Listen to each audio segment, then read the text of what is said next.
Maraming salamat, Ate Edna. At bago natin ipasa kang Doc Dino, nakapasok na si Bro Wendell Talibong. Bro Wendell, magandang gabi, bro.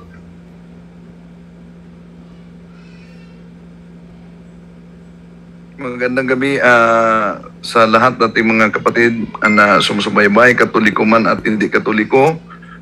Kumusta at welcome, lalo na sa napakagandang topic na tatalakayin ngayon ni Dr. Ditching. Maraming salamat, Bro Wendell, at wag na natin patagalin pa kasi yung speaker natin sobrang atat na magbigay ng talk sa atin. So bigay natin kaagad sa nag-iisang pangalawa lang kami nila Bro Wendell, nila Bro Tata sa kakapugian ni Dr. Dino Ditching. Doc, magandang gabi. Magandang gabi, Brad Christian. Salamat sa kapugian. Sige, paniwalaan ko na lang yan, ha. Sige, ang topic natin mga kapatid is about 7 deadly sins. May kaugnayan pa rin siya sa spiritual warfare dahil alam naman natin na ang dyablo ay tinitira tayo sa mga kasalanan. Pag tayo ay lubog sa kasalanan, tayo ay madali niyang mabiktima at tayo madali niyang maharas. So, ang 7 deadly sins, ito ang other term niya ay 7 capital sins, 7 roots of sins, 7 vices, or 7 weaknesses. So, hindi to siya mismo pangalan ng mga kasalanan, kundi ito ay ugat ng mga kasalanan kung saan nagmumula ang ibang kasalanan. Dito sa 7 ito, magmumula ang iba pang mga kasalanan. Siya ay magre-resulta, mamumunga at manganganak ng mga kasalanan.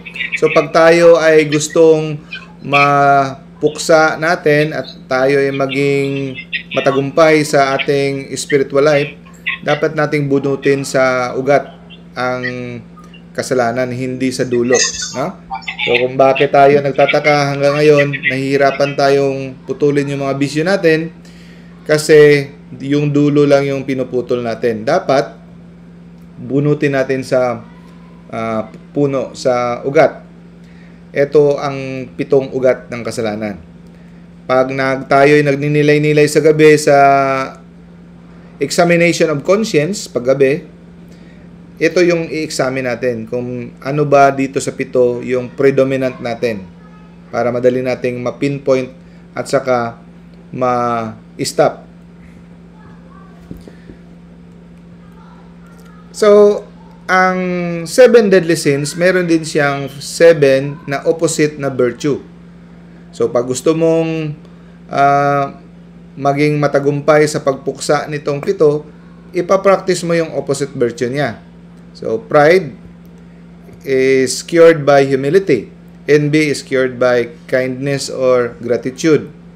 Gluttony is cured by temperance.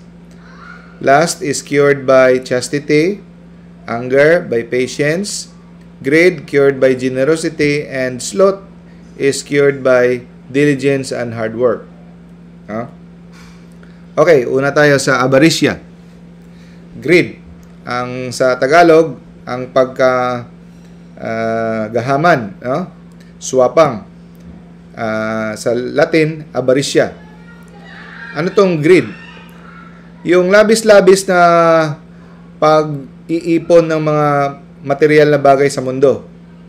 Earthly possessions. So, hindi lang pera. Kahit ano, lupa, barkada, kasiyahan, lahat. Pag mga karangalan, kasama niya yun, no?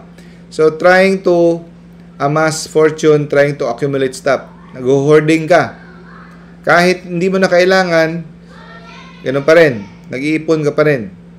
So, kalabisan nito. Hindi naman masama ang pag-iipon, pero pag kalabisan, at yung iba, nagkukulang na, tapos ikaw, marami, sobra-sobra na, ito ay kasalanan na. ito ay magbubunga ng ibang kasalanan, no? A strong desire to gain, hoarding of materials. So, yung wealth, kayamanan, naging major goal sa ating buhay. Hindi natin kalimutan na ang major goal sa ating buhay ay ang Diyos, ang ating kaligtasan. Everything is useless. The only thing that is important is ang ating salvation. So, magbubunga siya ng mga kagaya ng bribery, corruption, stealing, killing. No? Dahil sa pagkagahaman, nakakapatay tayo ng tao. Dahil dun sa kagahaman natin, sa pwesto, sa authority, yun, ang mga politiko ayaw nang gustong bumaba. Marami siyang kasalanang nangyayari. Yung ating tingin sa mga pangailangan ng naghihirap nating mga kapwa dahil sa ating pagkagahaman. Sabi ni St. John Vianney, greed is the inordinate love of riches and the good things in life. So, hindi lang riches, kasama na yung good things in life. Like possessions, time, relationship, entertainment, leisure, awards, recognition. No? So, pag tayo ay sakim, gahaman, tayo ay pinapahiwatig natin na hindi natin kailangan ng Diyos. Bakit tayo nag-iimbak? Bakit tayo parati nag-iipon ng marami, sobra-sobra? Dahil sa loob-loob natin, kahit hindi natin amitin, ang sinasabi natin ay, I don't need God because I have more money. I have money. Marami akong pera sa bangko, kahit magkaano pang magka-problema, may mga sakuna o meron akong pera. Kahit wala ang Diyos, kaya kong tumayo. Independence of God. Huh? So, dapat para ma-counter natin ang greediness, we have to act like an attitude of childlike faith. Yan, nagde-depend tayo kay God alone. Kaya nga, nagpipray tayo, give us this day our daily bread. Hindi, give us this week or this month, this year, our daily bread. Daily dapat tayo magde-depend kay God. At lahat ito, hindi natin madadala, pinapaalala sa atin, hindi natin ito madadala sa kabilang buhay. Iwan natin to. Pero, actually, may hack, life hack. Pwede mong madala actually yung kayamanan mo. Paano? Bagong information. Pero, actually, may hack, life hack. Bakit nagre-replay? Pwede mong madala actually yung kayamanan mo. Paano? Pero, bakit nagre-replay? Actually, yun, wala. Nagre-replay. Anyway, pwede mong madala. O paano, Brad? Sabi mo kanina hindi mo madala. Pwede. Anong technique para gusto mong dalhin yung kayamanan mo? Ibigay mo sa mahihirap. Pag binigay mo sa mahihirap, sa mga nangangailangan ang pera mo, madadala mo sa langit yon. Ang madadala mo lang daw sa langit, sabi ni St. Agustin, yung mga bagay na ibinigay mo. Yung mga bagay na pinakawalan mo mula sa pag-aari mo. Pag binigay mo, makikita kayo ulit sa langit. Pero pag ikaw ay sakim, you hold on to it, di mo binitiwan, bangko lang yung naka-enjoy, no? Ang nakabenepisyo, ang bangko lang, wala. Di mo makuha yan. Sabi ni St. Paul, ni Jesus sa Luke chapter 12, watch out, guard yourselves against every form of greed. For one's life does not consist in the abundance of possession. So, yung mga material, mga kapatid, na haharangan yung mata natin, hindi tayo makakita ng malinaw. Na dapat ang ating pakay dito sa mundo is to help the poor. Yan man ang palati ang sinasabi ni Jesus, to help our brother in need. Kaya, pinakita ni Jesus an example, pinanganak siya sa manger. sa kainan ng mga hayop. Wala siyang kahit bahay. Ang nanay at tatay niya mahihirap. Karpintero lang tatay niya, no? So tayo ay hindi nagmamayari sa ating mga kayamanan, tayo ay managers. Hindi tayo may-ari, manager lang tayo. Meron tayong responsibility to distribute it to those in need. So to combat greed, we have to practice generosity. Generosity is one of the fruits of the Holy Spirit. Idasal natin yan, hingin natin kay Lord. Sabi ni Lord, ask and you will receive. So ask every day for the for the fruit of the Holy Spirit of generosity. Kasi mahirap magbigay, no? Kasi ang tendency nating mga tao, sarado yung kamay natin. So we need the power of God. Kailangan natin ng kapangyarihan ni Lord na tayo ay maging maluwag ang ating kamay sa pagbigay. And then, we have to thank God. Pag nagpasalamat ka, parate, magiging mapagbigay ka. Hindi mo mamalayan, magiging mapagbigay ka pag ikaw ay parating nagpasalamat kay Lord sa prayer. And sa hukom, kaharap natin si Lord.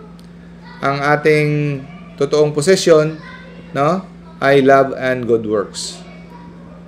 Next, punta tayo sa pangalawa, last, luxuria. Ang last is the idolizes sexual pleasure. Parang ginagawa mong Diyos ang sexual pleasure.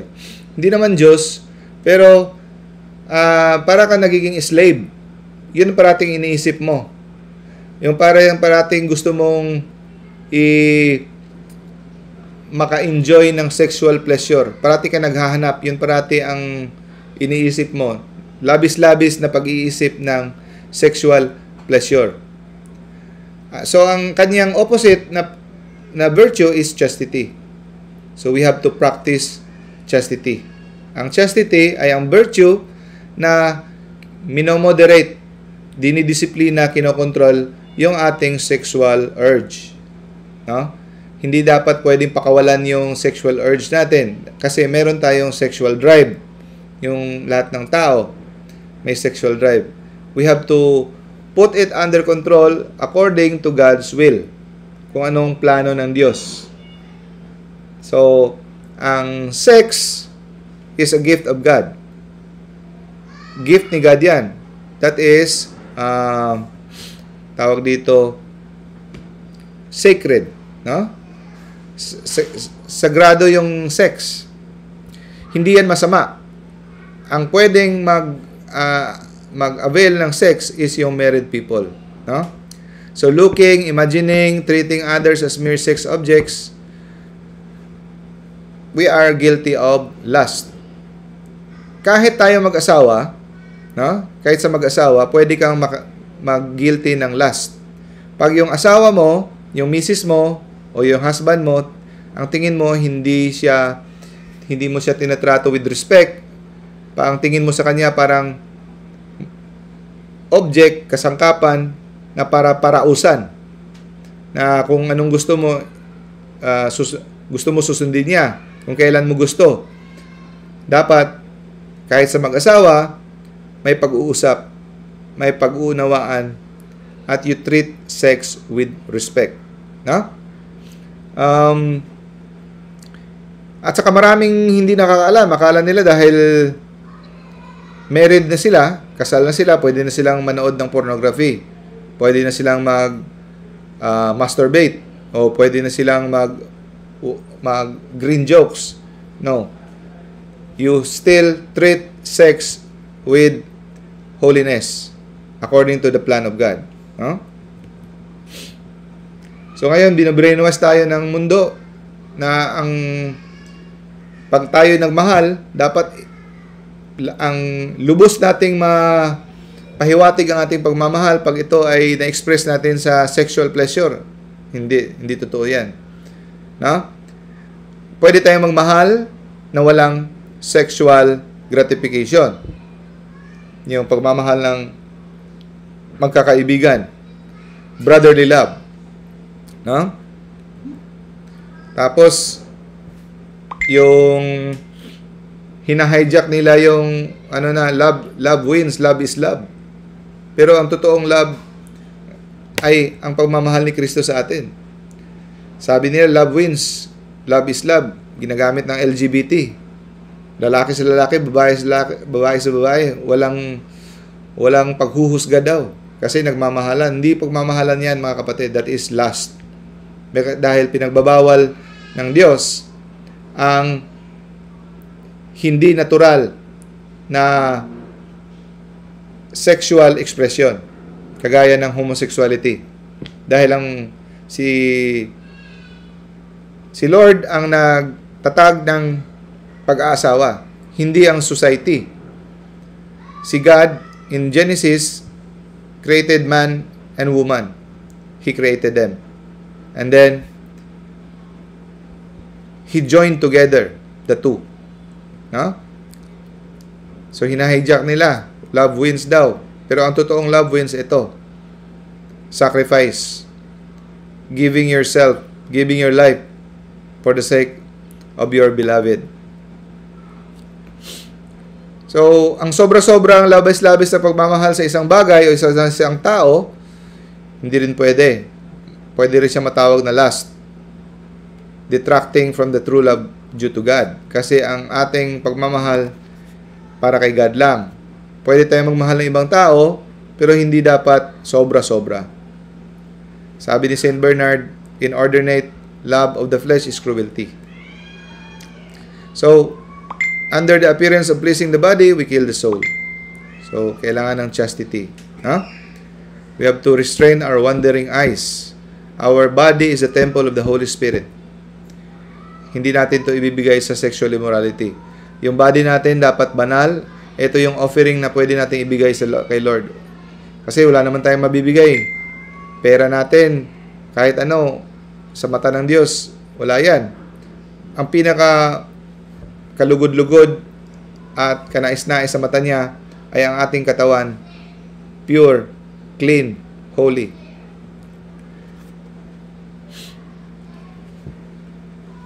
To resist one strong sexual temptation is to pass a greater test.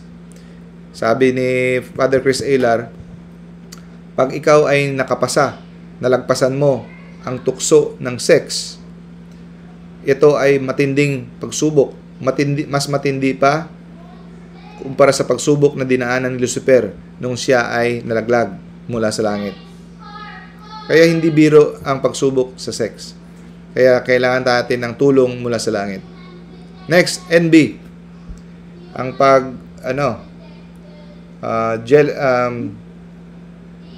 ano bang NB sa Tagalog? Kalimutan ko. Isinati po may tang. Inggit. No? Ang problema sa inggit, mga kapatid, ay hindi natin to, walang taong aamin na siya ay naiinggit. Sino bang tao aamin na inggitero ka? Sabihin, ay, naiinggit. Pwede nating aminin na naiinggit tayo by joke. Ay, naiinggit ako sa'yo, joke. Pero sa totoo lang, dahil sa ating pride, hindi natin matanggap-tanggap, nahihiya tayong aminin sa ating sarili na naiinggit na pala tayo sa isang tao. Kaya sasabihin natin ngayon kung ano yung mga sintomas, no? Para masabi mong naiinggit ka. Kasi dahil sa ating pride, sinasabi natin, ako maiinggit sa'yo? What do you think of me thinking of you? Sino ka ba? Di ba? Sa pride, dahil ng ating pride, hindi natin matatanggap. Pero tayo pala ay naiinggit na. So, ano yung envy? Is an inordinate desire to possess the good of someone else. Kung napansin nyo, labis na pagnanais na iyong makamtan kung ano yung pagmamayari na iyong kapwa. Kung napansin nyo, related siya sa commandment number 9 at sa commandment number 10, thou shalt not covet. No? The desire to take, to damage, to own, kung ano yung nasa iba. So, hindi lang bagay ito, mga kapatid. No? So, take note of this slide. Tingnan nyo. Very important tong slide na to. A sorrow at another one's good. Feeling of threat at another's good. Anong sinasabi? nalulungkot ka, no? Nalulungkot ka sa magandang sinapit na yung kapwa. Pag nakabalita ka na siya ay na-promote, nakabalita ka na siya ay dumating yung anak niya galing sa abroad, nakabalita ka na anak niya naka-abroad, nalulungkot ka.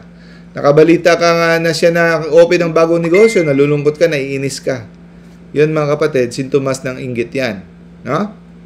Dapat happy ka sa magandang sinapit ng kapwa. Iba naman po siya sa jealousy. Yung jealousy, pagsiselos, ayaw mo mapunta yung sayo sa iba. Siyempre, hindi mo naman pwedeng pamigay yung asawa mo. Normal lang yon. Pero may limit din yung jealous. Hindi pwedeng yung iba kahit walang ginagawa, nagsiselos. No? Yung greed naman ay yung nag-iipon ka pa rin kahit hindi mo na kailangan. Pero yung envy, iba. Yung gusto mong agawin kung ano ang nasa kapwa mo. Hindi lang yung agawin na parang ganito. Masama ba ang mag-isip na sana may bahay din ako na ganyan? Sana ganun din kaganda yung asawa ko. Sana magkakotse rin ako. Masama ba yon? Hindi. Hindi masama yon, yung sana. Ganun din. Pero pag nag-iisip ka na ng masama, gusto mong may nagpaplano ka ng hindi maganda, nagnanais ka na may masamang mangyari sa kanya para hindi niya mapakinabangan, para hindi na siya sikat, para ikaw na ang sikat, ikaw lang parati ang sikat, o may mga binabala kang hindi maganda para makuha sa kanya yung mga bagay na sa kanya o karangalan niya, yun, inggit na yun. Huh? That is covered under commandment number 9 and 7. So, nakikita mo yung tagumpay ng iyong kapwa bilang banta sa iyo. No? Nagiging banta sa iyo ang kanyang tagumpay. Na sa totoo, hindi naman. No? Yan ang tinatawag na crab mentality. So, tanungin natin sarili natin mga kapatid, dito sa Kwaresma, pag ninilay-nilay dahil tayo ay nagninilay-nilay to conquer our deadly sins. Naiinis ba ako pag nakakita ako ng success ng iba, ng kapwa ko? Naiinis ba? Meron bang kainis sa akin? Minsan, natutuwa ba ako pag nakarinig ako ng bad news sa mga kapwa ko? Ay siya, nagka-cancer. Parang secretly natutuwa ka na tumaob yung negosyo niya. O mga ano. Medyo nasisiyahan ka ba? Konti? Mag-ingat tayo mga kapatid. That is envy. No? Sabi sa Exodus chapter 20 verse 17, you shall not covet. No? The desire to take, keep, or damage what somebody else has. So, yung mga bagay na pwede natin kainggitan sa ating kapwa, possessions, things, character, virtues, yung iba, ang banal-banal niya, ang galing niya, ang bait-bait niya. Minsan, naiinis pa tayo dahil mas mabait siya sa atin, mas banal siya sa atin. Pwede rin kainggitan yon. Yung iba, mas pogi sa atin, mas makinis kumpara sa atin. No? Yung mas maganda ang boses kumpara sa atin. Yung iba kasi, kahit umuubo lang, sintonado pa rin, no? Meron talagang mga ganon. Yung iba, masikat. Ikaw, mas mayaman, pero siya masikat. Kahit mas mayaman ka, lahat nasa iyo na. Kahit yung kapwa mo, yung kaibigan mo, hindi mayaman, pero sikat lang siya sa'yo, inis ka sa kanya. Dahil nainggit ka sa kanyang kasikatan. Authority, health, no? So, mag-ingat daw tayo mga kapatid dahil ang envy ay napaka-destructive. Very vicious. Dahil ang envy nangyayari kahit sa matatalik na kaibigan at kahit sa mga mag-asawa. Nagko-competition. No? Na nagtatrayduran. Yan ang nagagawa ng envy. So, a person who covets will suffer envy and ito ay bubunga ng iba pang mga kasalanan. Daughters of envy yung tinatawag. May mga anak ng kasalanan yung envy. So, yun. Gagawa ka ng mga paraan para mababawasan ang kasikatan ng iyong kapwa, yung kayang karangalan, para hindi siya. So, anong gagawin mo? Sisiraan mo siya, magsasalita ka ng mga pupunahin mo yung mga pagkakamali niya. Yung tawag na murmuring or gossip. Diyan nagre-resulta sa mga babakbite, panglibak. Tapos, i-anunsyo mo yung mga mali niya. Yan tawag dyan, detraction. Totoo mga bagay na mga mali niya, pero i-anunsyo mo sa mga taong kahit hindi nakakilala sa kanya. Kasi, gusto mo yung mawala yung kanyang kasikatan para ikaw lang parati ang sikat. And then, naghahanap ka ng kahit konting mga, for example, may magsasabi na, ito si, mayaman. Sabi, mayaman nga, pero pandak naman. Yung mga ganun ba? May mapupuna ka parati. May parati kang maidudugtong. Mga fault finder. At saka, ito rin. Yung kakaibiganin mo, yung kalaban ng kinainggitan mo. Kahit hindi mo gusto yung taong yon, kinakaibigan mo, para lang, dahil alam mong kaaway niya, yung tinatawag na, the enemy of my enemy is my friend. Para lang mapabagsak mo ang taong kinainisan mo. Kinakaibigan mo, yung kaaway niya, kahit kaaway mo pa yung isa, para lang makaganti ka o mapabagsak mo siya. No? At saka, pag ikaw ay nainggit sa isang tao, ang resulta niyan, magtatanim ka ng galit sa kanya. Magiging cause ng hatred. Wala pa siyang ginagawang masama, binibigyan mo ng meaning, madali kang umiinit ang ulo sa kanya kahit wala siyang ginagawang masama. No? You hate the person and you build resentment. At saka mag-enjoy ka pag may nabalitaan kang hindi magandang nangyari sa kanya, nasisanti siya sa trabaho at ano pa man. No? And it prevent other person from prospering. Ayaw mong maging successful. So yung philosophy na wala ako, dapat wala ka rin. Yun. Damay-damay na to. So yun tawag na crab mentality. Ang ugat nun ay envy. At saka pinapakita mo rin kung ikaw ay naiinggit, actually ang kinamumuhian mo at kinakagalitan mo ang Diyos. Dahil para kang nagre-rebelde sa pagdidistribute ng Diyos ng mga kagandahan, ng mga bagay, yung mga blessings, binigyan siya ng biyaya, yung isa magandang talent, parang sinusuway mo ang pagbibigay ng Diyos ng mga talent sa mga tao. So, ang gawin natin para hindi tayo mainggit, we have to abandon to the providence of God. We must accept na ang Diyos ay nagbibigay hindi pare-pareho. Kasi, totoo naman yan eh. Ang Diyos hindi magbibigay ng pare-parehong gift. Kada isa may ibang gift. Meron siyang wala, meron siyang wala na meron ka, meron kang meron na wala siya. Kasi depende sa mission natin. Lahat tayo may mission. Hindi, di ba? Napansin niyo mga kapatid, hindi lahat ng tao matalino. May tao talagang isang basa lang, kuha niya agad. Yung memory. Brother Wendell, parang dictionary yung utak. Grabe mang memory. Talino.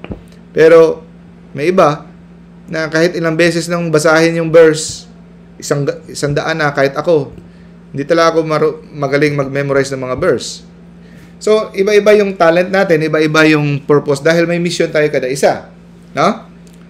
So, don't compare. Be thankful. Pasalamat ka. Sa akin, joke lang, Brother Wendell, nakikinig ka ngayon. Iniisip ko na lang, mas magaling naman boses ko sa'yo. Joke lang. Anyway, we must accept the mission that God has given each of us, no? Dapat ka magpasalamat. Kasi ang taong marunong magpasalamat, parati sa prayer niya, every morning, you enumerate the things na pinapasalamatan mo, enumerate mo kahit anong mga bagay, kahit anong kaliit, napatawa ka ng anak mo, gumising ka na walang sakit sa tiyan, pasalamatan mo. Ang taong mahilig magpasalamat, yun ang taong walang inggit. Kasi marami siyang blessing galing kay God. Okay? So, hindi dahil hindi ka type ni God, hindi, iba lang yung mission mo. Okay. And then you have to be detached from created goods para mawala ang envy. And then we have to have a spirit of humility. No?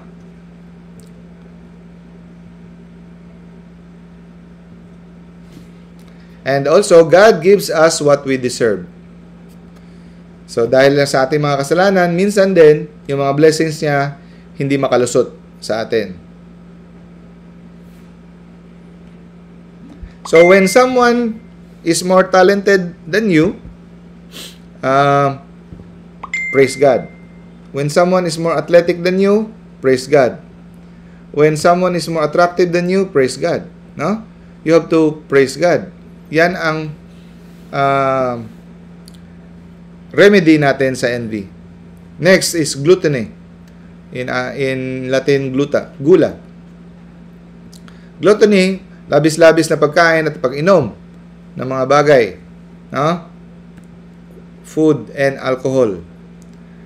Hindi lang siya food and alcohol, kundi sa ibang bagay din. No? May kaugnayan din siya sa greed. May kaugnayan din siya sa sloth. Nagko-connect-connect kasi itong 7. Nagko-connect-connect yan. Yung greed, nagko-connect din yan sa pride. So, connected itong 7. So, marked by refusal to share unreasonable consumption of more than is necessary. So, partner to ang gluttony at saka yung greed. Hindi ka na marunong mag-share ng pagkain mo. Labis-labis na pag-enjoy ng food, water, and supplies. Nagiging, nagsasayang ka ng mga resources, wasteful. No? Kasalanan ang pagiging pagsasayang. No? Nagiging, ang taong gluttonous, burara. Hindi siya malinis, uncleanliness. Nagre-resulta din ito sa pagkaburara, yung gluttony. Napansin niyo yung mga taong sobrang mahilig magkain? Usually, hindi rin sila malinis sa kanilang mga bahay. So, excessive love of pleasure, dangerous to one's mental and physical health.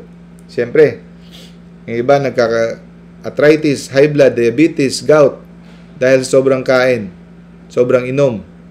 No? Maaga pang namamatay, ka-cancer, kahit anong sakit. Tapos, sisihin pa si God. Pero, napansin niyo mga kapatid, sa kumpisal, halos walang tao nagkukumpisal na sila ay may kasalanan sa gluttony, labis-labis na pagkain. Pwede nating isama yan.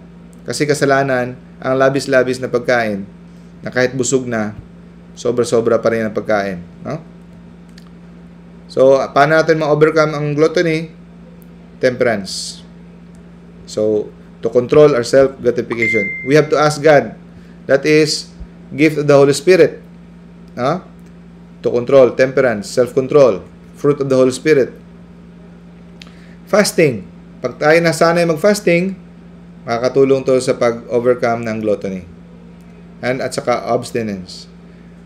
So, alalahatin natin, huwag natin kalimutan, every Friday, dapat tayong hindi kumakain ng karne. No?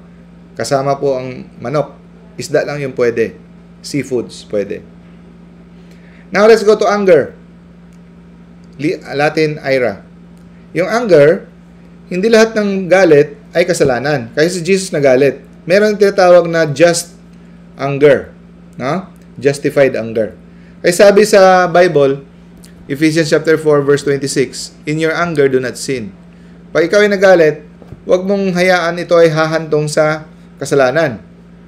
Huwag mong hayaan na umabot siya sa takip silim yung galit mo. Kasi makakaugat yon, magkakaroon ng pundasyon, magiging puot at saka magiging paghihiganti. It will become bitterness and wrath. Meron justified anger, meron ding unjustified anger. Filled of hatred, rage, gusto mong gumanti, yan, kasalanan yan. Do not take revenge, huwag kang gumanti dahil sabi ni Jesus, ni Lord, it is mine to avenge, I will repay. Vengeance is mine. Siya lang pwedeng gumanti. Siya yung gaganti para sa atin. No? Sabi ni Peter, Huwag mong suklian ang masama ng kasamaan. Huwag ka gumante ng insulto. Pag ikaw ay ininsulto, huwag ka gumanti ng insulto. Gantihan mo ng blessing. Yan ang sabi ng Diyos. Sabi ni Jesus, everyone who is angry with his brother shall be liable to judgment. Meaning, delikado ka sa impyerno. Ang sabi sa Matthew 5. Pag tayo nagsabi, siraulo ka, PI ka, you fool, wala kang kwenta, good for nothing, you are in danger of fire hell. Sabi ni Jesus. No? But I say to you, everyone who is angry with his brother shall be answerable to the court of heaven. Nako, delikado yan. Mag-ingat tayo sa ating mga salita, mga kapatid.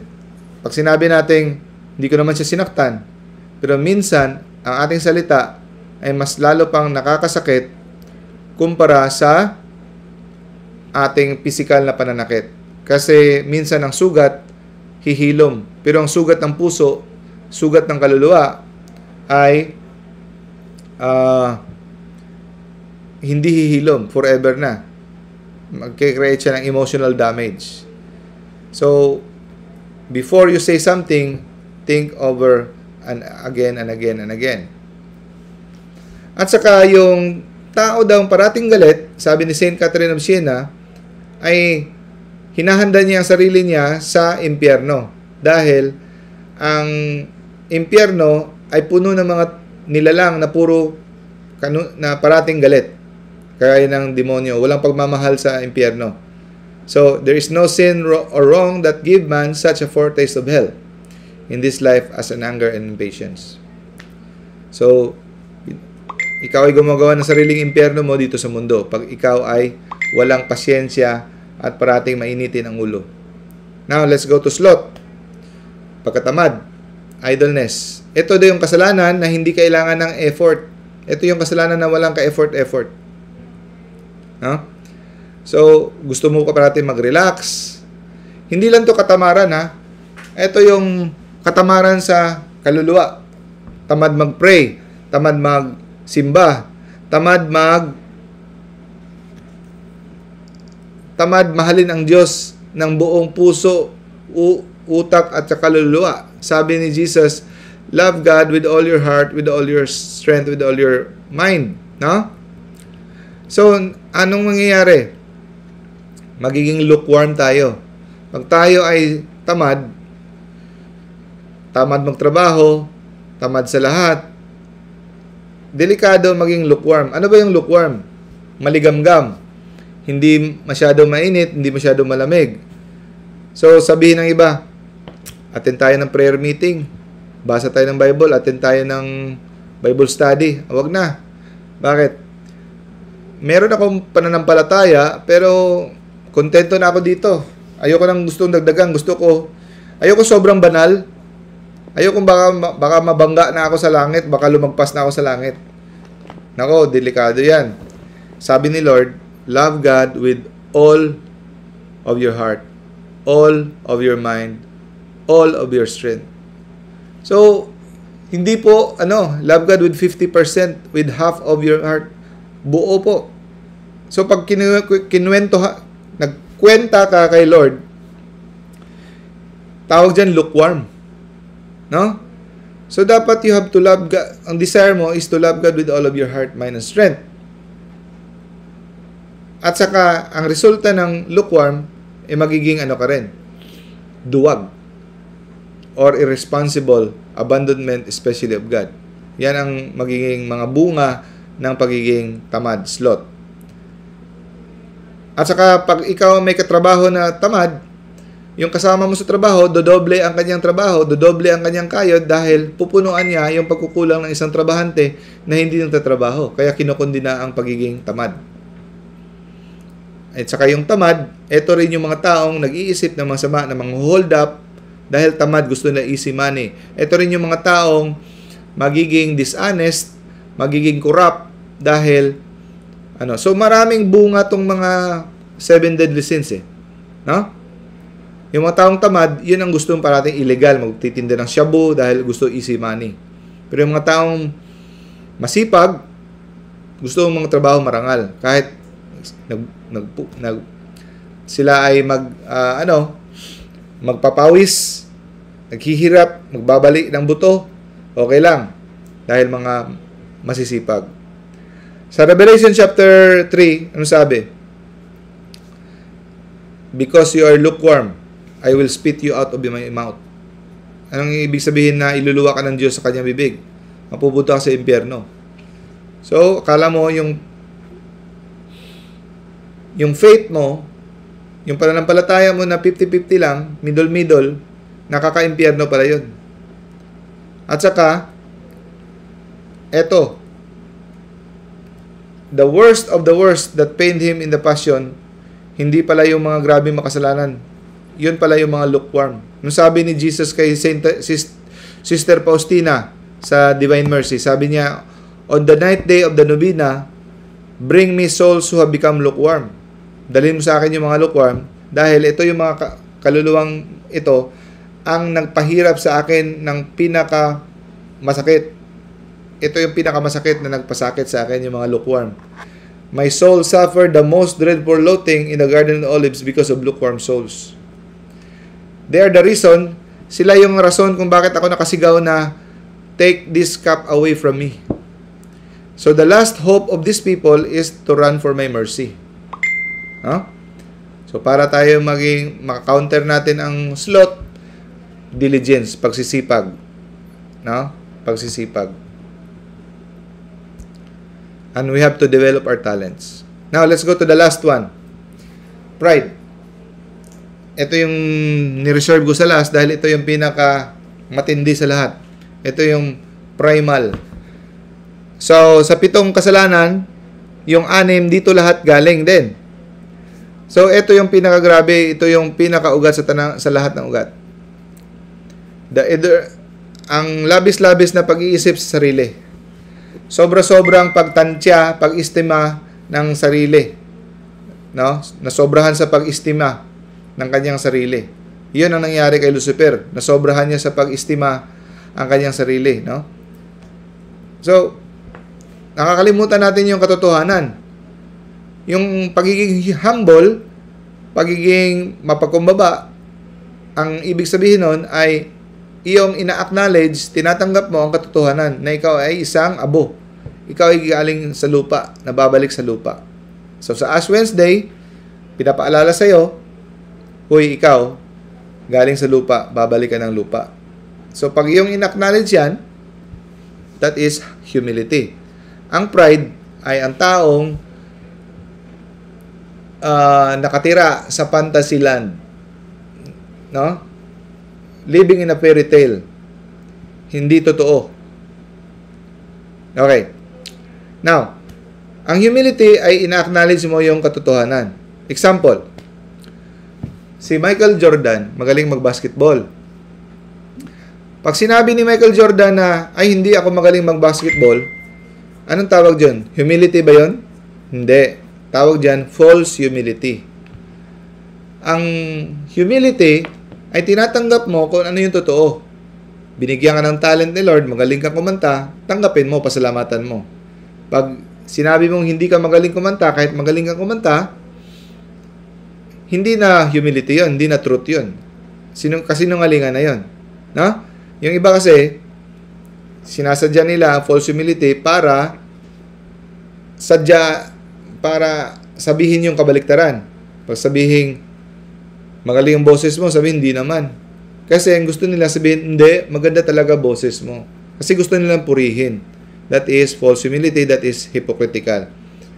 Okay? So, ang humility, mga kapatid, ay iisipin mo ang sarili mo minsan lang. Yung proud na tao ay parati niyang iniisip ang sarili niya. Parati ang starring, pag may nakagawa siya na maganda, ay galing-galing ko kanina. Dapat, ang isipin natin, praise be to God. Salamat, Lord, for the opportunity. Salamat sa opportunity na ako ay ginamit mo. Lahat ng kabanalan, lahat ng kabutihan na nagawa ko galing sa iyo. Yun dapat ang humility. Always think of yourself less. No?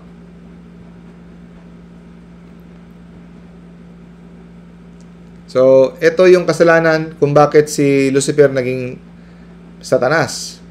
No?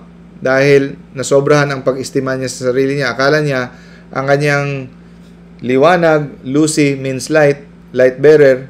Akala niya yung kanyang katalinuhan, kadakilaan, ang kanyang kaluwalhatian galing sa kanya. Nakalimutan niya na ito ay galing sa Diyos. So, loving ourselves more than God. So, ang pride, mga kapatid, ay hindi lang kinamumuhian mo ang Diyos, nagagalit ka sa Diyos. Hindi. Pwede mong minamahal ang Diyos pa rin. Pero, mas mahal mo lang ang sarili mo kumpara sa Diyos. Okay? Ang iba kasi, akala nila, mapupunta lang sila sa impyerno kung kinamumuhian nila ang Diyos. No? Kagaya nito, mga kapatid. Example. Pag ikaw ay may asawa, tapos meron kang kulasisi, meron kang kabit, tapos sabihin mo sa asawa mo, mahal pa naman kita eh. Hindi naman kita iiwan, hindi naman kita pagpapalit, mahal kita. Gusto ko lang may kulasisi, parausan. Matutuwa ba asawa mo kahit sabihin mong hindi naman kita papalitan? Dalawa lang kayo, i-maintain ko. Gusto ba? Hindi. Ganon din sa kay God. Hindi mo kailangan sabihin kay God na ayaw ko sa'yo. Mas mahal mo lang ang sarili mo kumpara sa pagmamahal mo sa Diyos na ayaw mong sundin ang kanyang utos. Yung 10 Commandments. Hindi mo sinusunod dahil mas mahal mo ang iyong kasiyahan. Yan ang pride. So, ang pride, mga kapatid, ito ang ito pala tandaan ko may pride ka. Ganito. Ang pride kasi, pag ang taong maraming pride sa kanyang katawan, nagagalit sa mga taong ma-prided. Kasi, bakit nagagalit ang taong may ma-pride sa taong ma-pride?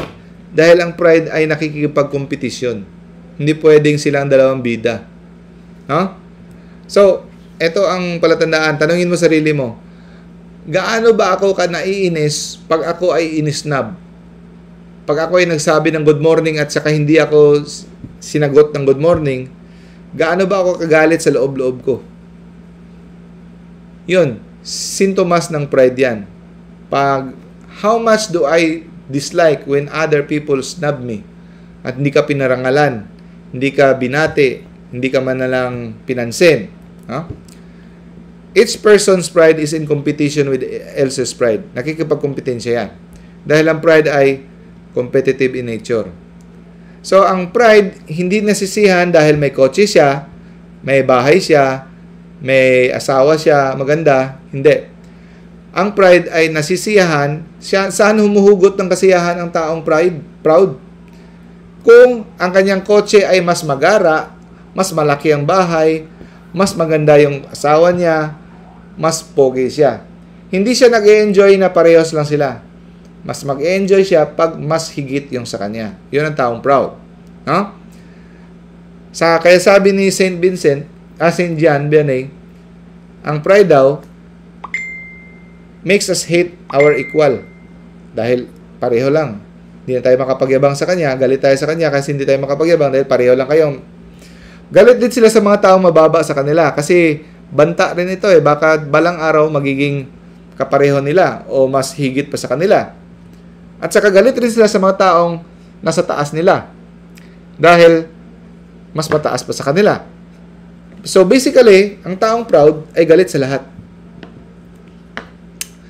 So, ano ba ang nagtutulak sa tao na mag-earn ng mas marami? Pag meron na siyang 5 million, hindi pa rin siya kontento, gusto pa rin niya 100 million. Dahil gusto niya, ang taong proud ay gusto niya higit pa talaga siya sa lahat ng mga mayayaman. No? Ang pinaka-ini-enjoy ng proud na tao ay power.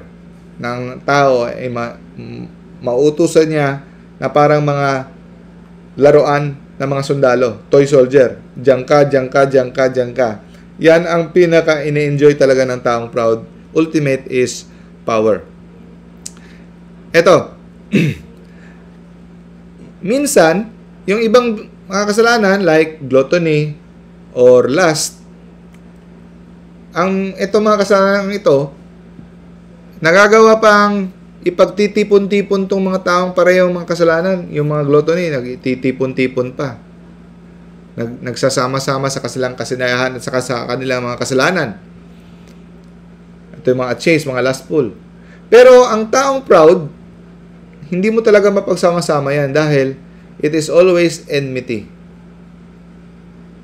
May inggit at saka may competition always yan. So pride is always enmity. Away talaga. No? At saka ang kaibahan ng nito, yung taong proud ay parating nakatingin pababa sa mga tao. So hindi ka marunong tumingala sa Diyos. So ang taong proud, hindi niya makikilala ang Diyos. No? You cannot see something that is above you, which is God. As long as you are proud, you cannot know God.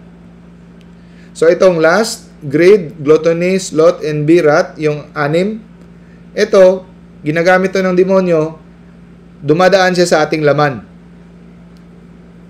Ang ginagamit niya, yung atong animal nature, yung ating pagka-animal nature, yung lust, pagkatamad, envy, lahat. Pero yung pride, iba. Diretso sa kaluluwa natin. Ito ay galing sa impyerno mismo. Comes direct from hell. It is purely spiritual. Itong 6, iba pa to. Sa animal nature lang natin. Pero itong pride, directly from hell. It is purely spiritual and it is more subtle. Hindi natin namamalayan. At it is deadly. Kahit religious people, biktima nito. Mag-ingat tayo. O, di ba? Kahit sa ating mga nagsiserve kay Lord, saan galing yung pag-aaway-aaway natin? Pag kompetensya natin, nagpapasiklaban tayo, tataasan ng ihi kung sino mas magaling. Mag-ingat tayo, kahit tayo nagsiserve kay Lord, we can be guilty of pride. Ito ang magbubuwag sa atin sa ating paninilbihan sa Diyos. Pride will always cause enmity.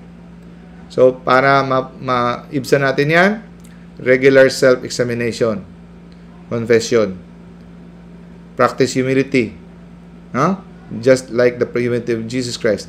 Ito mga kapatid, pag ito ay dinownload na, yung video, i-post nyo yung video, ito yung prayer ng humility, hindi natin to isa-isahin dahil wala tayong oras. You pray this every day, Litany of Humility, prepared by Cardinal Del Val, namatay na to, matagal na, napakaganda talaga to. No? From the desire of being esteemed, from the desire of being loved, deliver me Jesus. No? And from the fear of being forgotten, from the fear of being ridiculed, deliver me Jesus. Mahaba to. And then, that others may be loved more than I. Jesus grant me the grace to desire it. You meditate on this. Hindi natin isa-isahin dahil wala tayong oras. This is a great tool that makes you humble. No? Jesus grant me that others may be preferred, na ang iba ay pipiliin kumpara sa akin. Minsan dahil tayo, nagtatampo tayo pag hindi tayo ang pinili. No? Nagtatampo tayo pag hindi tayo napansin. Okay lang 'yun. Naisin mo 'yun. That others may be preferred to me in everything. Jesus grant me the grace to desire it. That others may become holier than I, provided I become holy as I should. Jesus grant me the desire to desire it. Amen. So, let us examine our conscience every night to detect kung meron tayong 7 deadly sins at dahan-dahan nating putulin, bunutin sa ugat. Yeah? So, that's it. God bless you. Thank you. Brother Christian, back to you. Yes, Doc. Sobrang thank you talaga sa sobrang informative na naibigay mo sa amin ngayong gabi. Sobrang thank you po talaga kasi marami akong natutunan kahit ako ngayon eh.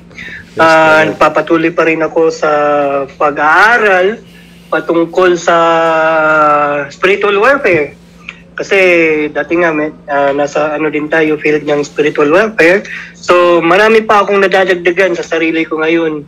At habang wala pang marami na naka-raise, akala ko wala. So punta na tayo dito sa ating Q&A portion. Unahin muna natin ito si kapatid na Ricky Sid. Kasi kanina pa ito naka-hands up eh. Ricky Sid, asked to unmute. Yes, Brother John Day, good evening. Yes, good evening kapatid. Yung lahat. Another, kung ano naman to, Brother John Day, yung parang may, yung verses na naman na may conflict verses na may tatanong ko ulit. Sige bro, go ahead. Pwede pakibasa muna una, Brother John Day, sa Matthew chapter 24, verse 36. Pasensya bro, kasi wala tayong tagabasa ngayon. Wala si Bro Romel, wala si Bro Jando. Ganun ba? Ano bang, teka bro, Wendell, pwede ba bro? You just turn off na lang dito. Kaya ba natin bro, or paano ba? Turn off na lang. Ipabasa lang sa kanya. Sige, basahin mo na lang. Bro Ricky. Wala kasi akong, ikaw muna Sige, sagit lang. Brother John Day, basahin ko Ito na muna. Matthew chapter 24 verse 36. Ito po ang nakalagay po ba dyan? Ito pa. Ngunit walang nakakaalam ng araw at oras sa pagsapit ninyo, kahit nga ang anghel sa langit, maging anak naman kahit ang anak man, ang ama lamang ang nakakaalam nito. Ayan. So, anong tanong mo doon bro? Tapos, ano ko kung may conflict pa to sa isang verse na naman, sa Juan chapter 21 verse 17. Sige, ang maganda siguro pa sagutin natin yan. Si Bro Wendell, Bro Wen. Di mo nakalagay doon na sa Juan chapter 21 verse 17 na yung tinanong siya ni Pedro na asa Diyos na Peter, mahal mo ba ako? Sabi niya, sa pangatlong bisis, sabi niya, Panginoon, kasi lahat ng bagay ang nalalaman nyo. Ang tanong ko, Bro John Ray, noon sa Matthew chapter 24 verse 36, hindi alam kahit yung anak, hindi alam kung kailan paparito ang ama. Tapos doon sa Juan chapter 21 verse 17, sinabi ni Peter, Panginoon, kahit na lahat ng bagay ay nalalaman mo. Ano pong mayroon pang conflict sa mga verses niyan, Bro John Ray? Bro Wendell, go ahead bro. Bro John Ray, address niya. Si Bro John Ray, nandito ba si Bro John Ray? Parang wala di yata nakapasok si Bro John Ray. Wala si Bro John Ray, Bro Wen. Ano lang tayo, 4 lang tayo dito. Bro Tata, Bro Doc Dino. Si Tata? Yes bro, Bro Ta. No, si Bro Tata muna bago ako. Sige Bro Ta, ikaw daw muna Bro Ta, bago daw si Bro Wendell. Bakit nagparegla yan? Maraming salamat sa maraming salamat sa pagkakataon, maraming salamat sa magandang tanong. So, yun ang saludo po ko sa isang Katoliko na hindi basta-basta na maniniwala sa turo ng ibang mga ngaral, lalo na sa iba't ibang mga sekta. So, magsusuri muna, magtanong muna sa lalo na dito sa punto por punto. Welcome po, brother. So, yung unang sitas, yung context yun ang final judgment o general judgment. Sabi ng ating Panginoon Jesus, walang sino mang nakakaalam kung kailan babalik. Yung para po sa final judgment. Yun ba, brother? Yes, Bro Tata. Kahit ang anak ng tao, kung tingnan natin, ang si Jesus naman, siya naman ang babalik eh. Kung basahin natin Judas, Judas Maccabeo, Judas Tadeo pala.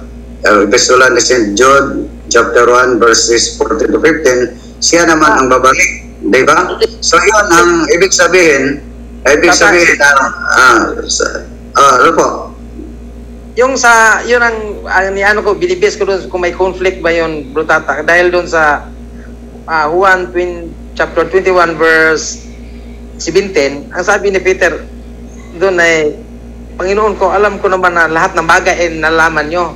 Yun ang ano ko, kung okay, dito muna tayo sa unang status ating i-reconcile. okay. Hindi ibig sabihin na hindi alam ng ating Panginoon Jesus dahil po nandyan niya ang nature ng pagka-omniscient, omnipresent, omnipotent, di ba? So, kung alam niya, ang ibig sabihin na palagi tayong handa. Dahil, halimbawa, yung isang guro, pagkasabihan niya yung kaniyang estudyante nga class, lagi kayong handa, kaya hindi ko po alam kung kailan po tayo mag-exam. Pero ngunit siya naman magbigay ng exam, bakit hindi niya alam? Ibig sabihin na palaging handa. Yung parable sa ating Panginoon ni Jesus sa 10 virgin, di ba? Yung 5 ay hindi handa. Ngunit yung 5 palaging nakahanda. So pagdating ng Brainstorm, wala, naabusan sila ng langis. So yun ang ibig sabihin, palagi tayong handa. Pero hindi ibig sabihin, hindi alam sa ating Panginoon. So dahil siya naman ang babalik para sa ikalawang second coming of Jesus, siya naman ang babalik para sa paghukom. So, ang ibig sabihin, context yun, palagi tayong handa bilang mga tagasunod niya. So, yung pangalawa, bakit alam ng ating verses? Kung tingnan natin ang 1 Corinthians chapter 1 verse 24, atin mo nang basahin. Ako na lang magbasa dahil walang magbasa. Wala man, Brother Christian, walang mga kasama natin, no? Walang Brother Romel. Bro, wala tayong tagabasa ngayon. Walang tagabasa, so ako na lang ang magbasa. Tingnan na lang natin ang 1 Corinthians chapter sandali lang 1:24, ha? Kung tumaning basahin ang 1 Corinthians 1. Sandali lang, kaya hindi natin na-ready ito. Kung basahin natin 1:24 sa naturang talata. Sandali lang, kaya lampas ko tayo. Kung dating basahin, subalit sa mga hinirang ng Diyos, maging Hudiyo basahin ang si Kristo. Karunungan ng Diyos. So kung si Kristo ay siya po ang karunungan at kapangyarihan at karunungan ng Diyos, so kung basahin natin ang Juan, sandali lang, Juan, bago si Brother Wendell, na kung ano ang nandyan sa Ama, nandyan naman sa kanyang anak, nandyan naman sa ating Panginoon Jesus, namin ang ating Panginoong Jesus, na kung ano po ba ang nandyan sa Ama, ay nandyan din sa Kanya. Kung Ama, alam ng Ama ang lahat, alam din ng sa ating Panginoon Jesus ang lahat. Sandali lang ating tingnan, kaya atin naman yung ready, hindi naman natin memorize lahat, mga kapatid. So, kung basahin natin ang John 16:15, sabi ng ating Panginoon Jesus, ang lahat ng Diyos sa Ama ay nandyan sa Kanya, sa Kanyang anak. So kung alam ng Ama ang lahat, alam din ng anak ang lahat. Dahil po siya po ang kapangyarihan at karunungan ng Diyos. So yun ang ating isagot sa magandang tanong. So hindi yun nag-contradict, walang contradiction. Ang pag-unawa lang sa ating mga kapatid sa iba't ibang sekta, dahil po wala po silang teaching authority, wala po silang magisterium. So, nabili lang po sila ng Biblia, basta ng palaging basa, and then private interpretation. Ngunit sa yung mga Katoliko, meron tayong batayan, lalo na sa mga Bible scholar yung commentary ng New Testament. Yun lang aking may sagot, Brother Christian. Baka may malinaw pang sagot, Brother. Maraming salamat. Okay, maraming salamat Bro Tata. Bro Wen?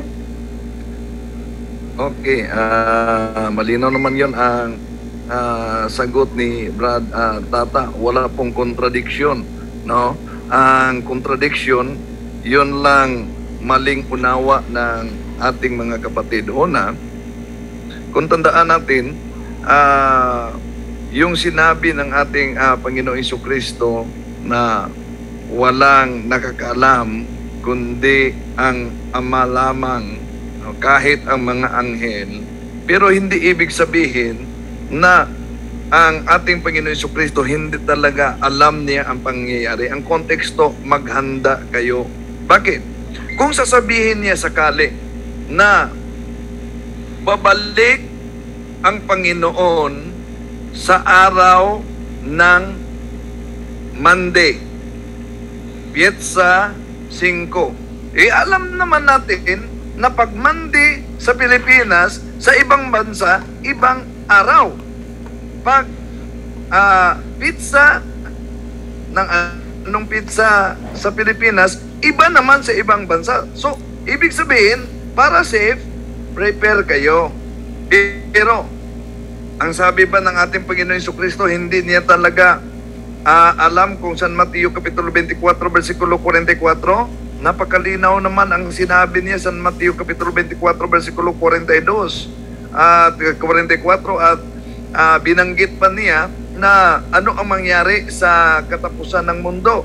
Binanggit pa ng ating Panginoong Jesucristo na may mga lilitaw bago yan mangyari, may mga digmaan na maganap at merong mga bulaang propeta na lilitaw sa Mateo Kapitulo 24, versikulo 24, versikulo 25. Kaya, napaka-imposible kung hindi niya talaga alam na siya mismo ang... Sandali. Walang sound umano? Walang sound. Okay, sandali. Hindi na on. Okay. Napakalinaw sa pahayag ni Brad Tata kanina. Pero mga kapatid, ito, bakit sinabi ng ating Panginoon Jesucristo wala yung sounds kasi sa aking YouTube channel kanina? Dahil alam natin ang konteksto. Pag sabihin ng ating Panginoon Jesucristo, babalik ako sa Monday, alam natin na sa ibang bansa, ibang araw yon. Pag sasabihin ng ating Panginoon Jesucristo, Pietsa 5, sa ibang bansa, ibang pizza yon, di ba? So, ang punto dito, alam ng ating Panginoon Jesucristo anong pangyayari dahil bago yan mangyari, sinabi niya, may mga digmaan, may mga linog, at merong maganap na paglitaw ng mga bulaang propeta sa Mateo 24:24. Ang ibig sabihin diyan, maghanda kayo. Prepare. Yun po. Okay. So, pwede ba isa na lang, Bro Jindre? Pwede ba isa na lang? Sige bro, go ahead. Pero clarify ko lang bro hanggang dalawa lang tayo ngayon kasi meron tayong sacramental blessing.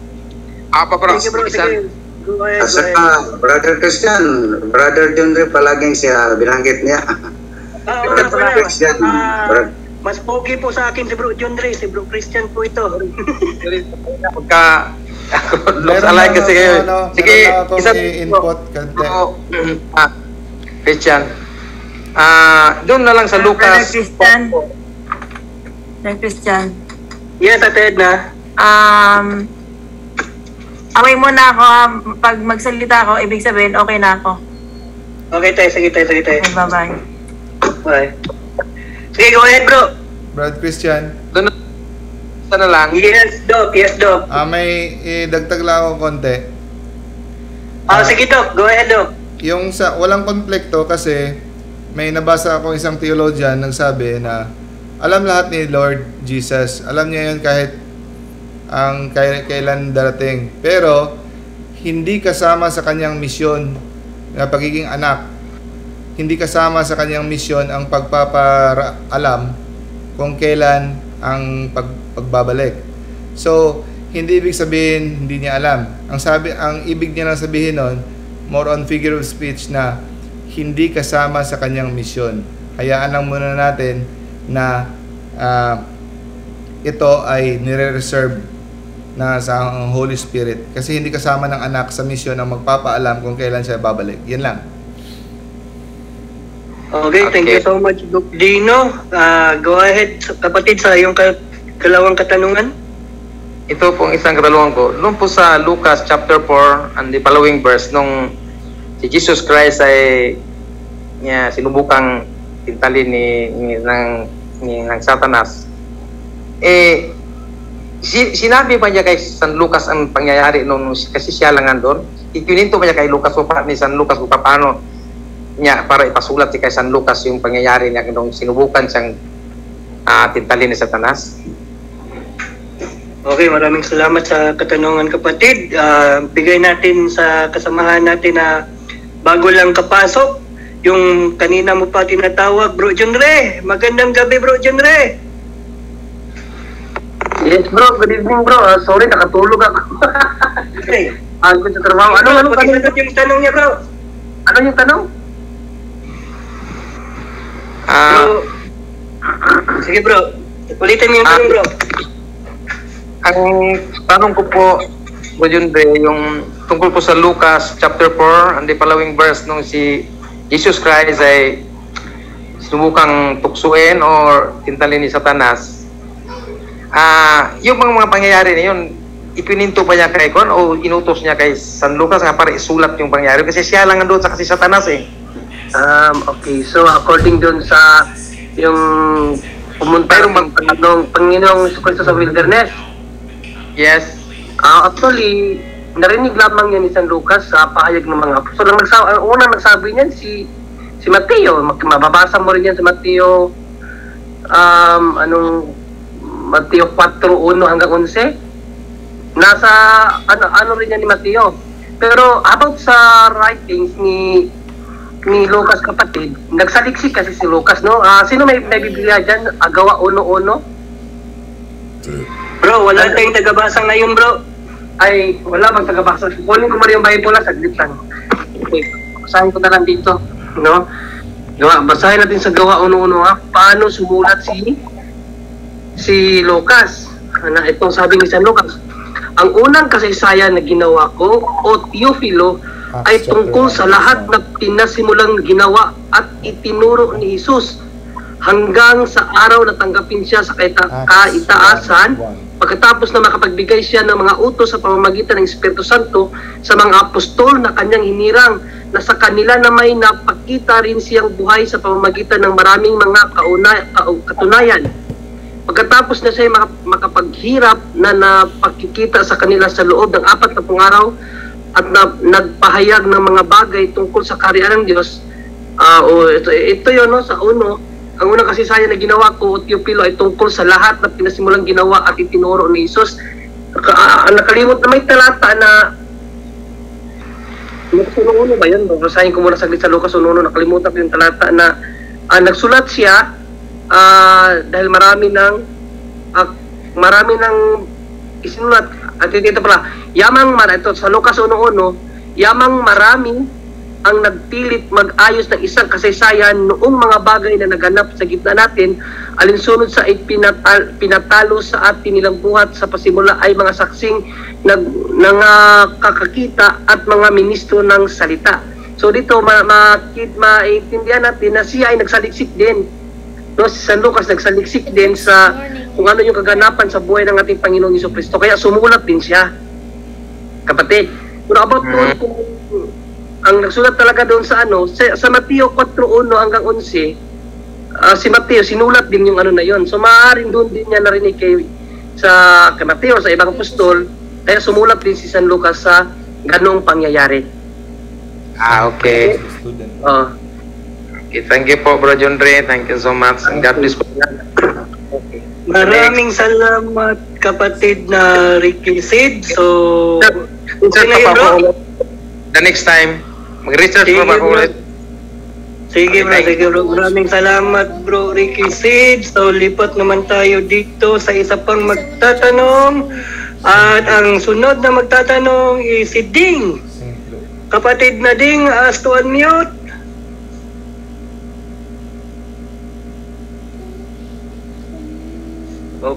Okay, parang wala yata si kapatid Nading. Sige. So, lipat muna tayo dito sa pang magtatanong kasi wala naman si kapatid Nading. Lipat tayo dito kay Kelly's iPhone. Kelly's iPhone, ask to unmute. Good evening. Hello po, good evening. Yes bro, good evening. Itatanong ko lang po sana, good morning po dito sa Canada. Itatanong ko po sana dahil malapit na po ang Semana Santa. Ang tanong ko po ay regarding po sa mga ginagawa sa simbahan during Holy Week. Ang una po is bakit po tinatakpan nila yung mga crucifix, yung mga imahen sa loob po ng simbahan. Bali tinatakpan po yata nila ng parang violet po na tela, yung mga rebulto po, bago po siya mag-Easter Sunday. Parang tinatakpan po yata nila ng Saturday before Palm Sunday po. Ano po ang explanation po nito? Kasi hindi po alam ng mga tao ito eh. Basta na lang tinatakpan nila, tapos kung tanungin mo sa mga matatanda, hindi naman nila alam ang mga sagot. Iba-iba po kasi ang mga sagot ng mga matatanda po. Kaya to clarify lang po, ano po ang parang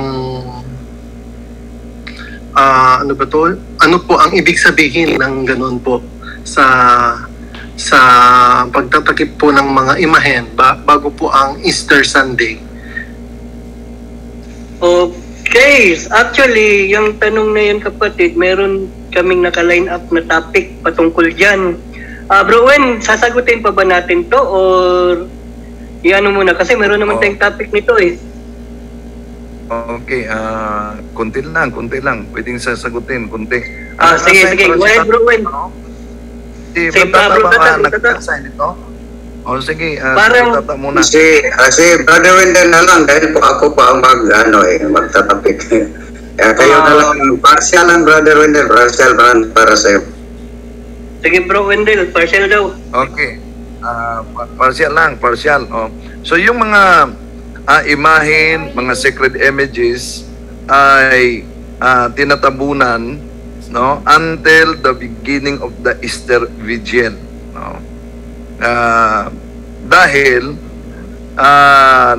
nakapokus po tayo sa itong tinatawag na ito ay part sa ating tinatawag na celebration nakapokus po tayo sa celebration ng yung kasakitan ng ating Panginoon Jesucristo, pagpako, pagkamatay, at yung muling pagkabuhay. Bakit po yung kulay yan violet? Dahil sa liturgy, yung violet po yun po ang kulay para sa pagsisisi, no? Kaya nga kung tayo ay magsagawa ng confession, ang istula ng pari ay violet, no? Yun ay preparation at sumisimbolo sa pagsisisi. At bakit tinatabunan? Upang nawala naman, sadali muna, nawala ang di ko pala naon dito. Di ko na naon. Okay. Balik muna, no? Bakit? Sorry ha, di naon sa one. Ang selebrasyon natin nakapokus sa kasakitan, kamatayan, at muling pagkabuhay ng ating Panginoon Jesucristo.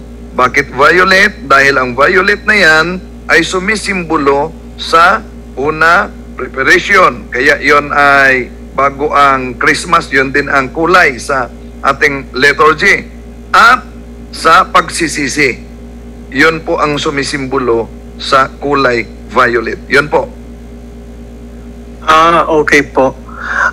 May follow-up po ako, Brother Wendell, regarding po sa mga traditions po ng mga tao during Holy Week. Pinagbabawal po ba ng simbahan yon or hindi, katulad po ng mga nagpe-penitensya po, mga nagpapapako sa cross, ang mga linalatigo ang kanilang mga katawan, at pati po yung mga pagkuha po ng mga bulaklak sa mga karo at ginagawang pauso yata sa mga bangka or mga mangingisda. Parang ganyan po kasi sa Visayas po eh. Bawal po ba yun? Or parang hinahayaan po kasi ng simbahan yun eh. Sa lahat po yata ng pulo ng Pilipinas, parang okay lang yun sa mga simbahan kasi parang wala naman silang ginagawa or ano. Parang tinotolerate ba ng simbahan yung ganon, Brother Wendell? Okay, bago na ko ibigay, mas mabuti si Dr. Liching din makasagot tungkol dito, Doki. Mariing ipinagbabawal yon, no? Lalo na yung pangunguha ng mga bulaklak para sa prosesyon. Kaya naalala ko si Father Darwin Getgano noong na-assign siya sa Loon, Bohol, bago nagprosesyon, ina-announce talaga niya. At sino mang mangunguha ng bulaklak, sige, picturean ninyo. Kaya walang na kumukuha ng bulaklak. So, bawal yun. Lalo na yung pagpapako, no? Kahit pa ilang bisis ka nagpapako. Ngunit, dala-dala mo yung mga kasalanang mortal na hindi mo na ikumpisal. Yung pagpapako mo, hindi yan makapawala sa kasalanan mo na dalang-dala at kahit pa matapos kang naipako, binabalikan mo naman. So, maring ipinagbabawal yan. Pero nasa linya si Dr. Doc. Hi, Brad. Yun, totoo yan. Yung, especially yung sa mga bulaklak, superstition na yan. Pinagbabawal talaga yan kasi yan ay nagiging sanhi ng parang against commandment number 1, idolatry or superstition. Yun namang pagpapako, dati sa Pilipinas, hinahayaan, pero may bagong decree yung ating CBCP na dinidiscourage na kasi binibigyan na ng pansin, tama yung sinabi ni Brad Wendell, binibigyan ng pansin ang magtanggal ng kasalanan. Kumpara, walang silbi yung mga paglalatigo-latigo, yung dumudugo na yung mga likod ng mga lasenggo, pagkatapos babalik na naman sa paglalasenggo. Akala nila mababayaran nila ang kanilang mga kasalanan sa mga ganong paraan. Pero pag ginawa naman yun, yung mga pagpapako-pako, dahil ang kanilang pakay ay para ma-reenact, masadula ang passion ni Jesus, okay lang yon. Pero kahit na yung pagsasadala, dinidiscourage na yung totoong pako na ibabaon talaga sa mga laman. Dinidiscourage na yon, pinagbabawalan na yun ngayon. Dati ganun talaga. Kung ngayon, yung mga pagpapako-pako, tinatali na lang. At saka, nililihis na, dinadivert na ang atensyon, instead na maglatigo na lalabas yung mga laman, ang pagbibigyan ng pansin, ang pagtitigil ng mga kasalanan at saka mga bisyo. Tama yung sinabi ni Brad Wendell. Doktor, pero bakit po sa mga biography po ng mga santo, meron pong mga santo na parang naglalatigo din po sila noon sa kanilang sarili? So, marami silang mga ginagawa. May meron silang pahintulot sa kanilang spiritual director. Meron nga nagsusuot pa nga sila ng mga hair shirt. Sila ni Saint Dominic Sabio, natutulog sa ang una nila bato, mga matitigas. Pwede yon kasi banal na sila. Wala na yung bisyo, kasalanan sa kanilang buhay, sobra na ng banal na sa kanila, para sa kanila kulang pa yung ginagawa nila, kaya mas lalo nilang tinatawag doon mortification. They're putting to death their flesh. So, okay yon. Yung hindi okay, yung magpepenitensya ka, pero buhay kasalanan naman. Pero yung ginagawa ng mga santo, wala silang kasalanan sa buhay nila, banal na sila, kaya katanggap-tanggap yung ginagawa nila. At saka ginagawa nila yon sikreto. Nalalaman na lang minsan sa biography nila at saka hindi yung sa pagpamamayabang. Yung kaibahan kasi ngayon, yung iba, nafo-focus na sila doon sa gawain ng mga pagpapako-pako at saka mga latigo, pero yung buhay, hindi ka nagdadasal, hindi ka nagsisimba. Yun lang. So, yun ang kaibahan. Dahil yung mga santo, yung buhay nila may puno ng heroic virtues. Salamat po, Doc. Sana po yung mga nakikinig po ngayon, malaman po nila ito para alam po nila ang kaibahan ng mga ganun po. Salamat po. Maraming salamat, kapatid na Kelly. So, lipat next naman po, habang wala pa si Father Darwin, at hinihintay natin si Father Darwin na makapasok. Okay, so, lipat naman tayo dito sa isa pang magtatanong. Kapatid na Emmanuel, ask to unmute, kapatid. Pasok! Pasok! Isa pong mapagpalang gabi sa ating lahat. Ang aking pong itatanong ay patungkol po sa paksa na itinalakay sa ating ngayong gabi ng ating bisitang tagapagpaliwanag, si Brother Doc Piching. Kanina po ay napakinggan ko na isa sa kasalanan ay yung katamaran. Tayong mga Kristiyano, minsan, dumarating tayo sa sitwasyon na kung saan ay malalagay tayo sa kalagayan na masasabi natin, the spirit is willing but the flesh is weak. Kadalasan yan, kapag tayo ay nagdadasal na pagod na yung katawan natin, sinisikap pa rin nating magdasal. So ang tanong ko dito is, when is the best time to pray? Kapag ba nanalangin tayo, na pagod tayo, di ba, na nasasaalang-alang yung kalidad ng ating prayer, yan ba ay katanggap-tanggap pa rin sa ating Panginoon, o tayo ay mananalangin lamang kung saan ay masaya tayo, nasa mood tayo? So nagkakaroon ako ng confusion dyan kasi minsan nagpray ako, pero alam ko sa sarili ko yung ginagawa kong prayer is para lang makatugon sa dapat kong ginagawa, pero alam ko sa sarili ko is wala nang kalidad yun Pangit din naman na kapag nagpray ako dahil sa may mga blessing lang. So pakibigyan din ako po ito, kapatid. Salamat po. Sige. Okay. So, yes, Doc. Go ahead, Doc. Okay. Good evening, Brother Emmanuel. Yes. We see again. Bagong buhok ka pa naman. And I'm on a different YouTube Brother, channel. yung sinabi mong katanggap-tanggap ba yun, totoo yan. Kasi isa sa mga principle ng prayer, the more challenge, the more na distracted ka, no? Na didistract ka, the more na pagod ka at pinilit mo pa rin, the more mas malaki ang points. Kahit yung paggising mo sa umaga, antok na antok ka, pinilit mo pa rin, hayaan mo lang, patuloy mo pa rin kasi after ilang minutes, maa-align rin yung isipan mo. Kasi sa simula talaga, tuloy ka talaga. Doon papasok, kapatid, yung mga vocal prayers. Kaya pag simulan mo kaagad ng vocal prayers. Yung ginagawa ko, pagising ko, ay ginagawa kong habit, mas maganda talaga gawin mo siyang habit, regular, set ka ng time na gawin mo siyang uniform para madisiplina ka sa oras na yon. Kasi pagising mo nun, antok-antok ka, gusto mong bumalik, ang sabihin mo kaagad, unang labas ng bibig mo, Lord, help me, tulungan mo ako. Antok na antok ako. Gusto kong tumupad sa aking pangako sa iyo.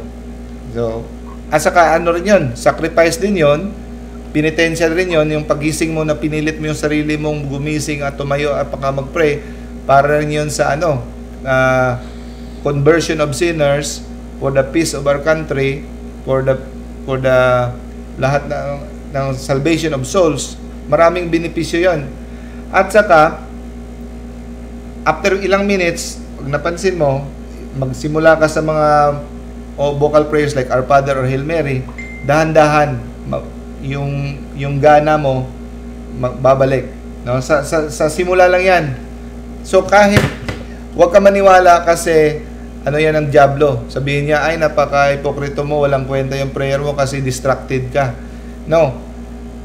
Mas lalo kang distracted, mas malaki ang puntos kasi nakikita ng Diyos yung sakripisyo mo. Ganda yung banggit niyo, Doc, na kinakailangan talaga maging habitual kasi nangyayari sa akin. Gusto ko talaga every morning. Kaya lang, pag may iba kang ginagawa, sasabihin ko, hindi bale, may alas 12 naman. Pag dumaan yung alas 12, may ginagawa ka, hindi, maganda 3 o'clock na lang, mas best time yun. Dumaan ng 3 o'clock, hindi, 6 o'clock. Hanggang sa abuti ka alas 12, pipilitin mo kasi ayaw mong matapos yung araw na yun na hindi ka nagro-rosary. Yung nga lang, magkakadaduling-duling ka na, hindi mo na matatapos. Sabi ko, Lord, sorry. Kaya sabi ko, ay talagang practice talaga. Salamat po, kapatid. Salamat po. Magandang gabi sa atin. Maraming salamat, kapatid na Emmanuel Lumipaw. Wala pa Brother si Christian. Yes, te. Nakapasok na si Father Darwin. Okay, so since nandito na si Father Darwin, unahin na lang muna natin yung sacramental blessing natin. At ibibigay natin to sa ating pinakamamahal na Reverendo Father Darwin Gitgano. Father Darwin, take it away. Seeing your face there.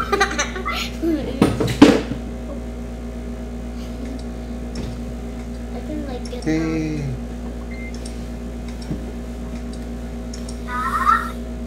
Dre? Unmute. Yan. Okay na? Yes, Father, okay na. So, magandang gabi sa lahat. Sino bang nandito, Brother Christian? Mga samahan natin. Si Bro Tata, Bro Wendell, Doc Dino, Ate Edna, at saka ako lang, si Bro John Dre. Brother Jando, wala. Wala si Father, si Bro Jando, Father. Walang signal sa office ngayon. At bago na ako nakarating galing sa schedule natin. At meron din akong emergency na masok na schedule ngayon. At salamat sa inyong lahat na nandito at naghihintay. Every Thursday po ito, ating blessing sa mga sacramentals ninyo na sa inyong mga kamay. Alam nyo ba yung, before ako mag-bless, alam nyo ba na yung pari pala na aglipay na pinipresent natin yung isang mga linggo or 30 years na pari, merong additional na kanyang confession ngayon na revelation ngayon na siya pula ay isang obispo aglipay at ngayon po ay parang nahiya siya na magsasabi sa katotohanan. So ito po ang revelation niya, siya po ay talagang obispo sa Aglipay at 100% na po siya na babalik sa simbahan. Hindi siya ordinaryong membro sa Iglesia Independente. Siya po ay isang obispo. Lately, I knew about it. So yun po ang magandang balita ko sa inyo. So mag-bless na tayo ng mga sacramentals ninyo lahat na nandito. Ilan ba tayo sa Zoom, Brother Christian?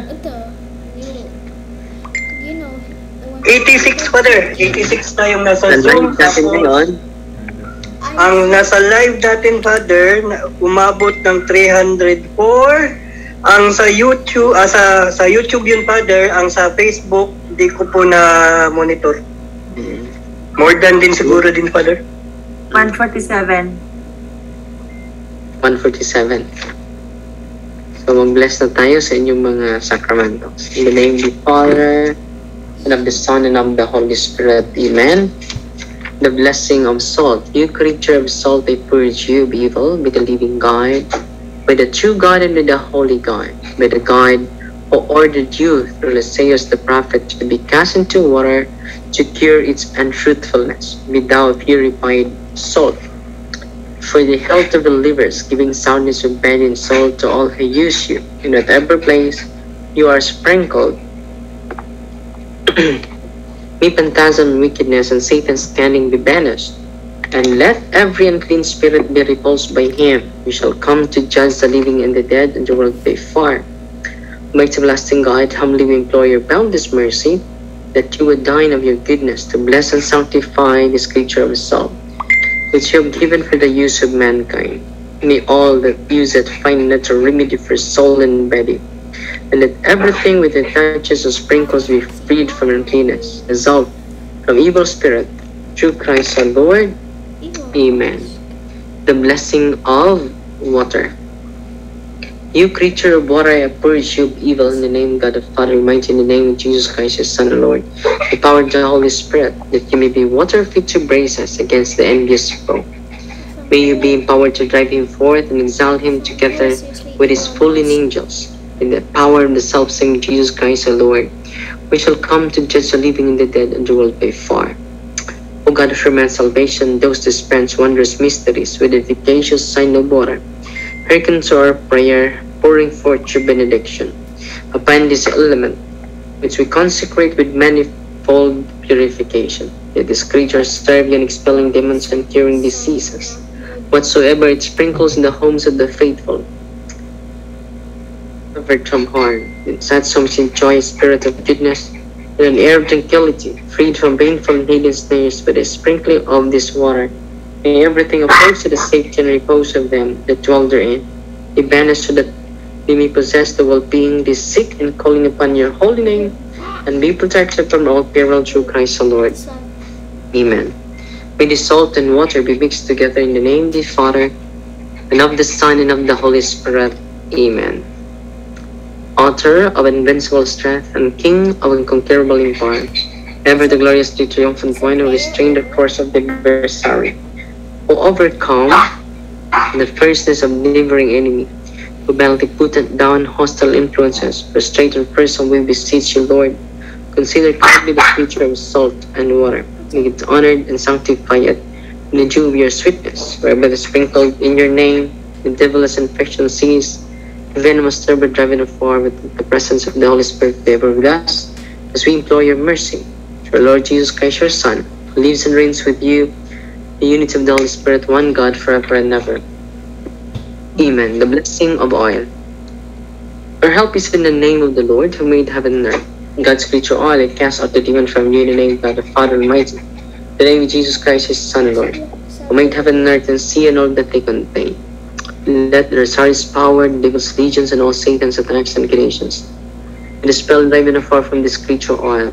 Let it bring health in body and mind to all who use it. In the name of God the Father Almighty, in the name of Jesus Christ, His Son, Lord, the power of the Holy Spirit, the advocate, as well as the love, the same Jesus Christ our Lord, is coming to judge both the living, the dead, and the world by fire.